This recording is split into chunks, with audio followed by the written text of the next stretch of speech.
এই রমাদানে আমরা লুজার হব না গেইনার হব?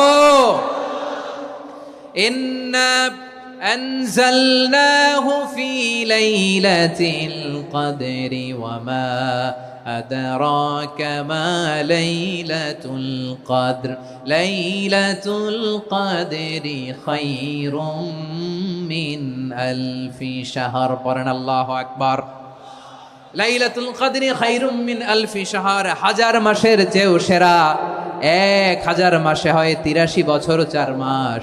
83 বছর 4 মাস টানা ইবাদত করলে যেই সওয়াব, কদরের রাতে ইবাদত করলে অতটুকু সওয়াব আপনি পাবেন, আল্লাহ সেটা বলে নাই।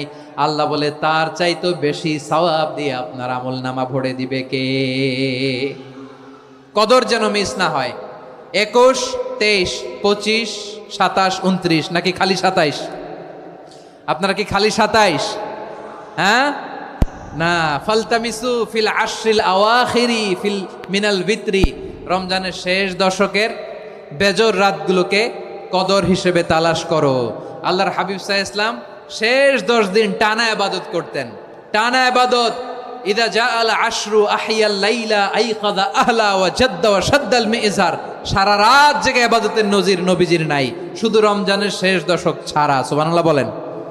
নিজেও ঘুমাতেন না, ফাতেমা রাদিয়াল্লাহু তাআলা আনহু, আলী রাদিয়াল্লাহু তাআলা আনহু কাউকে ঘুমাতে দিতেন না, সবাইকে জাগিয়ে তুলতেন। আমরা সারা রাত জেগে ইবাদত করব, রাজি আছেন তো? কদর যেন আমাদের মিস না হয়। আজকে থেকেই ক্যালেন্ডারে মার্ক করে রাখেন, সব কাজ পেছনে ফেলে, সব ব্যস্ততাকে পেছনে ফেলে ইবাদতের জন্য আমরা প্রস্তুত থাকব কদরের রাতে। কোনোভাবে কদর যেন আমাদের মিস না হয়, ইনশাআল্লাহ। বলেন তো সবাই। 6 নম্বরে পারলে ইতিকাফ করবেন। আল্লাহর হাবিব সাল্লাল্লাহু আলাইহি ওয়াসাল্লাম প্রতি বছর 10 দিন ইতিকাফ করতেন। যে বছর ইন্তেকাল করবেন সে বছর 20 দিন ইতিকাফ করেছেন। আপনি বলবেন হুজুর ইতিকাফ না করলে সমস্যা কি? আমার নবী একটা ইবাদত সারা জীবনেও ছাড়ে নাই, আর আপনি জীবনে একবারও করেন নাই। এবার হিসাব আপনার কাছে, হিসাব আপনার কাছে। না পারলে অন্তত রাত্রি বেলাগুলো মসজিদে কাটাবেন। পারবেন তো ইনশাআল্লাহ? সব শেষে শিশু এবং নারীদের ব্যাপারে বিশেষ খেয়াল রাখবেন। শিশুদের রমাদানের ব্যাপারে উৎসাহ দেন, তাদের প্রস্তুতি নেওয়ান, তাদেরকে রোজা রাখতে দিবেন। আমার ভাইয়েরা এবং বোনেরা, পর্দার আড়ালে মায়েদেরকে বলবো, চাপাই নবাবগঞ্জের মায়েরা, 1 দিন 2 দিন না খেয়ে থাকলে আপনার ছেলে মেয়ে মারা যাবে না। ঠিক কিনা বলেন? ওদেরকে উৎসাহিত করেন, ওদের ছোট্ট যারা রাখতে দেন, বলেন যে বাবা সকাল থেকে দুপুর পর্যন্ত না খেয়ে থাকলে তোমার অর্ধেক রোজা, এরকম 2 দিন অর্ধেক মিলে তোমার 1 রোজা। এরকম আমি কত রোজা রাখছি ছোটবেলায়, কোনো হিসাবই নাই। আমার দাদি বলতো সকাল থেকে না খেয়ে দুপুর 12টা পর্যন্ত রাখলে নাকি অর্ধেক হয়, এরপরের দিন অর্ধেক, 2 অর্ধেক মিলে 1 রোজা। এটা তো আসলে রোজা হয় না, কিন্তু তাকে উৎসাহ দেয়া। ইফতার প্রোগ্রামগুলোতে নিবেন আমাদের বাচ্চাদেরকে, দেখবেন যে ওর ক্ষুধা লাগতেছে, খায় না, কারণ কেউ খায় না। একজন আজান দিচ্ছে, সবাই খেজুর নিয়ে ইফতার করতেছে। এই দৃশ্য, এই ট্র্যাডিশন, এই ইবাদত, এই তারবিয়া ওর আগামীর জীবনটাকে সুন্দর করবে। চিল্লায়া বলেন ঠিক কি না? এভাবে আগামীর প্রজন্মকে আমাদের গড়তে হবে। শিশুদের রোজার ব্যাপারে প্রস্তুতি নিন, উৎসাহ দিন। আর নারীদেরকে কষ্ট দিবেন না। সারা দিন পেঁয়াজু, আলুর চপ, বেগুনি, পাকোড়া, ছোলা, মুড়ি, শরবত, রুয়াবজা আছে না নাই? বানাতে বানাতে আমাদের বোনেরা কাহিল হয়ে যায়, আর তারাবি পড়তে পারে না, ইবাদত করতে পারে না। আমরা যেন আমাদের বোনদের প্রতি ইহসান করি। পারবেন তো সবাই? এই 7টি করণীয়, 7টি বর্জনীয়। 1 নাম্বার, বিলম্বে ইফতার করবেন না কখনো। 1 নাম্বার, দেরি করে ইফতার করা নিষিদ্ধ। ইহুদিরা দেরি করে ইফতার করে। লা ইয়াজালুন নাসু আলা খাইরিন মা আজ্জালুল ফিতরা। বিশ্বনবী বলেছেন, এই উম্মত যতদিন আগে আগে ইফতার করবে, এই উম্মতের কপাল থেকে কল্যাণ কেউ ছিনিয়ে নিতে পারবে না। চিল্লায় বলেন ঠিক কি না? আজানের জন্য বসে থাকবেন না, সময় দেখবেন। স্থানীয় সময় যখন সূর্যাস্ত হওয়া মাত্রই বিসমিল্লাহ, খেজুর খেয়ে ফেলবো। পারবেন তো? নাকি দেরি করবেন? 2 নাম্বার, রমাদানের পবিত্রতা বজায় রাখবো। কোনো তর্ক বিতর্ক, অশ্লীলতায় আমরা জড়াবো না, ঝগড়া করবো না, সরাসরিও না, ফেসবুকেও না। করবেন? কেউ গালি দিলে বলবেন ইন্নিমরুউন সায়েম, আমি রোজাদার। আল্লাহর হাবিব শিখিয়েছেন, কেউ যদি তোমার গালি দেয়, কটু কথা বলে, অশ্লীল কথা বলে, রমজানে তুমিও বলতে পারবে না। তুমি বলতে পারবা ইন্নিমরুউন সায়েম, আমি রোজাদার। আজকে থেকে নিয়ত করেন, রমজানে কেউ গালি দিলে আপনি একটা গালি দিবেন নাকি? কি বলবেন? রোজাদার, রমজানের পবিত্রতা আমি ভঙ্গ করতে পারবো না। অশ্লীল নাটক, সিনেমা আমরা দেখবো না। ব্যাড হ্যাবিট থাকলে রমাদানে এটা ছাড়ার মহা সুযোগ। স্মোকিং এর অভ্যাস আছে অনেকের, ঠিক কিনা? চাঁপাইনবাবগঞ্জে আপনারা স্মোকিং করেন? হ্যাঁ, না না আমরা করি না। বলেন করি না? করবেন না কেউ?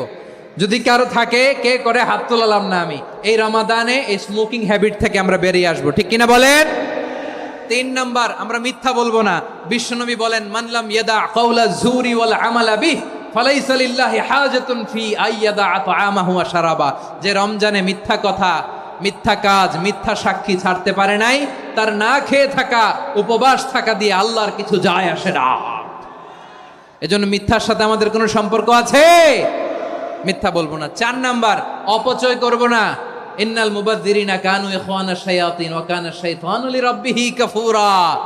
অপচয়কারী শয়তানের ভাই। আচ্ছা, যে শয়তানের ভাই ও নিজেও আরেকটা কি? শয়তান। যে শয়তানের ভাই ও নিজেও আরেকটা কি? অপচয় করব না। ইফতারি করতে যে আমরা অনেকে অপচয় করি, এগুলো করবেন আপনারা?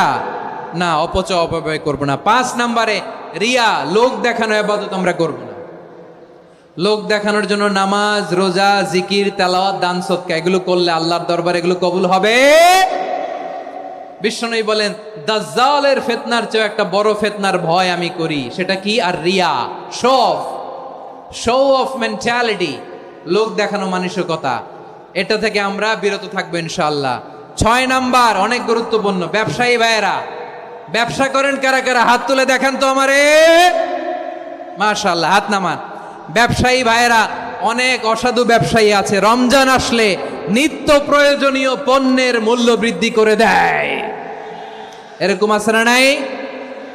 এগুলো করবেন না। মজুদদারি করবেন না। পণ্যের কৃত্রিম সংকট বাজারে করবেন না। আপনি লাখ টাকা কামায়া ভাবছেন যে রোজাদারদের কষ্ট দিয়ে ধনী হবেন। এমন রোগ আল্লাহ আপনারে দিবে, কোটি টাকা দিয়েও আপনি হাসপাতালের বিল পরিশোধ করার ক্ষমতা আপনার হবে না।